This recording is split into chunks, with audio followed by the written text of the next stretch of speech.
ce qui m'intéresse dans cette journée, est-ce que c'est vraiment un procès important? Non, certainement pas. Je crois qu'on est face à une bête blessée qui est en train d'hurler à la mort, qui sait très bien qu'elle va mourir et qui tente par tous les moyens de s'échapper du piège dans lequel elle est tombée.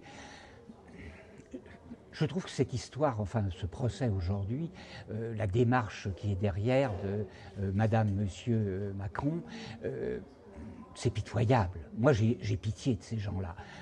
Ils sont tous les deux enfermés dans un circuit, dans une boucle de mensonges. Et on sait bien que beaucoup d'enfants, lorsqu'ils sont pris la main dans le pot de confiture, sont capables de tenir pendant des heures, voire des jours, voire des semaines, en disant non, non, je n'ai pas mis la main dans le pot de confiture et d'ailleurs je n'ai pas de main et il n'y a pas de confiture. C'est pitoyable, c'est ridicule. J'espère pour les prévenus que cela va plutôt bien se passer. Je ne vois pas comment on peut accuser quelqu'un de cyberharcèlement alors que Brichel, enfin Jean-Michel dit Brigitte, n'a pas de compte Twitter, n'a pas beaucoup de comptes sur les réseaux sociaux. Donc comment est-ce qu'on peut le harceler? C'est une blague, c'est une blague. Bon, je compte sur les avocats, je crois que Brusa est là, il est fort compétent sur ce dossier.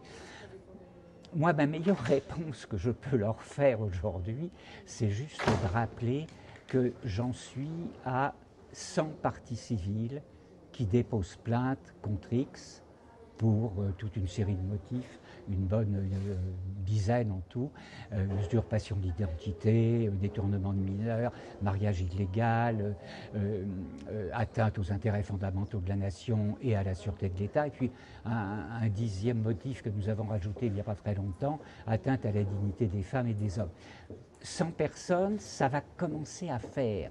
Il va bien falloir que la justice réponde à notre plainte, à la plainte que j'ai déposée moi le 13 décembre 24, qui a été enregistrée. 22 parties civiles ont été dûment enregistrées au mois d'août. Je viens d'en envoyer 33 de plus, enfin la semaine dernière, par l'intermédiaire bien sûr de notre avocat Philippe Fortabal-Abattu. Et puis j'en ai encore 40 à préparer. Donc on va être effectivement à 97 ou 98 dans quelques jours. Bon, pour l'instant, le tribunal botte en touche. Un premier juge d'instruction, un gamin immature qui a oublié ses cours de droit, a décidé de prendre une décision d'irrecevabilité au mois de juillet. Je lui ai répondu par courrier public le lendemain matin. J'ai déposé appel. Et puis la meilleure réponse que nous lui avons faite, ça a été effectivement de mobiliser 100 parties civiles. Et je ne vais pas m'arrêter là. Nous n'allons pas nous arrêter là. Je ne suis pas tout seul dans cette histoire. J'en suis à 3 avocats. Philippe Fortabal-Abattu, un avocat italien. Et puis j'ai maintenant une avocate polonaise qui se met dans le film. À un moment ou à un autre, il va bien falloir mettre les pieds dans les plats et puis appeler un chat un chat.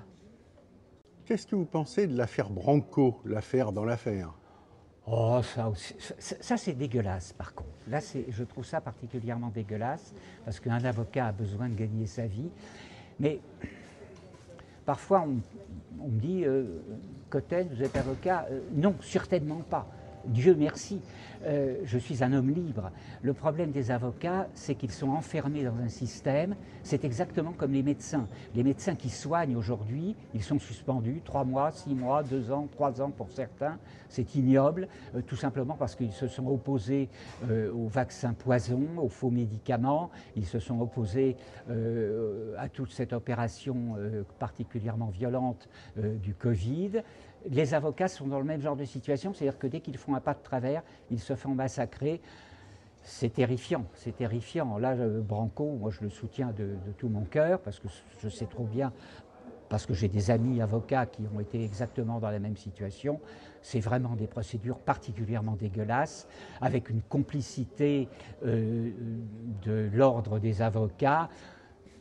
Ce sont des systèmes, un jour ou l'autre, qu'il va falloir dissoudre, clairement. Exactement comme l'ordre des médecins d'ailleurs, ce sont des systèmes que je considère comme mafieux.